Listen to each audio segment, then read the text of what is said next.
That's right. Let's talk about the Blazers real quick before we talk about the playoff game tonight, and we'll try and get to our salary cap thing. Okay. The Northwest Division, that is the Thunder, Nuggets, Timberwolves, Jazz, and Blazers. We have talked about the other 4 teams. We have not gotten to the Blazers yet. If you missed us talking about the other 4 teams, we did so in the first hour and then the first part of this hour. You can go to the James Ham and Kyle Madsen show wherever you get your podcast, and you can listen to that. It will be uploaded a little bit later today, or you can just rewind the YouTube video. There it You'll is. find us talking about those. Okay, the Blazers. First name here is a guy we've talked about a lot last year at the trade deadline. We've talked about him a lot this offseason. I'm sure we'll continue to talk a lot about him. Jeremy Grant, 4 years, $132 million left. Doesn't really fit the timeline of what the Blazers are trying to do. Maybe they'll try and move off of him. I feel like you and I are both in the same spot with Jeremy Grant, where good player, but and probably an upgrade for the Kings over Harrison Barnes. Yeah. But how much of an upgrade does it get them to? Or are they a rock solid playoff team now? Like, for sure. Are they a championship contender? I don't think they're a title contender with Jeremy Grant. I would feel better about them making the playoffs if they had him. But that just, it feels like a mostly marginal move that ties them up financially for the next few years. Yeah, I think that it is he's a better player, and he's even a better fit. And not only that, but he's played with Jokic, so he understands how to play with a big. You know, like, there's some things about Jeremy Grant that's very appealing. The problem is that he just makes way too much money, and it's silly cash. I mean, you're on the hook for him for another 4 years at $132 million, and he's 30. Like, that just doesn't like move the needle. Like, it's not worth. Again, Harrison Barnes makes $18 million this year, next $19 million next year. Jeremy Grant in like his 4th season makes like $36 million. Like, that's a lot. That's a lot of money. That's basically what you're paying just for these 2 years of Harrison Barnes. And yeah, he's a better player. I mean, like, at this point still, he's long, he's athletic. Yes. I think he could certainly add something to what the Kings are doing, especially on the defensive end. But I don't think it's that much where you're like paying that much money. Yeah, is he so he makes what, $30 million more than Harrison Barnes? Well, I mean, if you want to look at the total of the 4-year deal, he's going to make $100 million more for the next 2 years.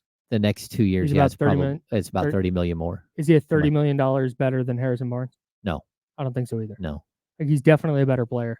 You know what you're gonna. I think you have a better idea of what you're gonna get night in and night out, which is helpful. But again, to me, that paying that type of money to a player, that needs to be a player that you're going, oh yeah, that guy gets us into title contention. And I don't think Jeremy Grant does. No, I don't think so either. I mean, Jeremy Grant and a couple other moves, but Jeremy Grant is an all-in move financially. Exactly. That's a good way to put it. And you don't get away from the financial, like, the finances just keep getting worse over the next 4 years. Yeah. And then we have a couple other players we've talked about a lot with the Blazers. Malcolm Brogdon and Matisse Thybulle. Which one of those 2 players would you rather have? I would much rather have Malcolm Brogdon. I really, really like Malcolm Brogdon. Okay. I think he's totally underrated. I think he's a solid veteran. He plays with force. Is he a great defender? Does he get hurt too much? Yeah, but I like everything about Malcolm Brogdon. And, you know, he's getting older. He's on a 1-year, $22 million deal. It wouldn't cost you that much, I don't think, to get him out of there. And I think he fits in seamlessly and makes you a much better team. And that's where, like, I think the Kings need to do a move like that, where we're talking about top 6 guy in your rotation right there. Yeah, he's your new 6 man. Yeah, like, I mean, even if you're able to bring back Monk, that would still be really solid, and you could do 3 guard sets, which would be nuts. Yeah. With that group. But I also think that, like, he's just a type of solid veteran piece that the Kings could really use. So, yeah, it doesn't cost a lot either. Yeah. 22.5 for 1 more year. Yep. And, I think I'd take that. I think Thybulle's been a guy that's been mentioned with the Kings for so many different times. Like, because he's exactly what we always talk about. Yeah. He's a really, really excellent lengthy defender. He's improved his 3-point shooting a little bit. He shot 38.8% with Portland last year in 22 games. This year, he was 34.6. He's reaching the point where teams have to actually guard him when he's hanging out in the corner. Yeah. And that wasn't always the case. But he's been all defense, second team twice. I get the argument for Malcolm Brogdon.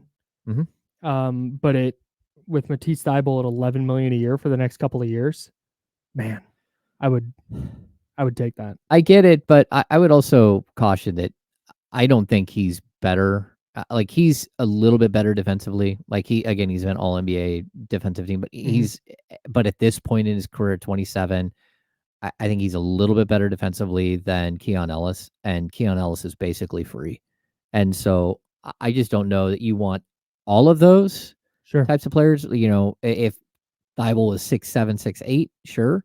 Yeah. But at 6'5", he's more of a 2-3 than he is a 3-4.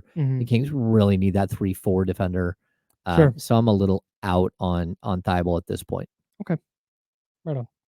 That's the Portland Trailblazers. I'm sure all of those names are going to come up again. Of course. Blazers are going to be a popular team this offseason.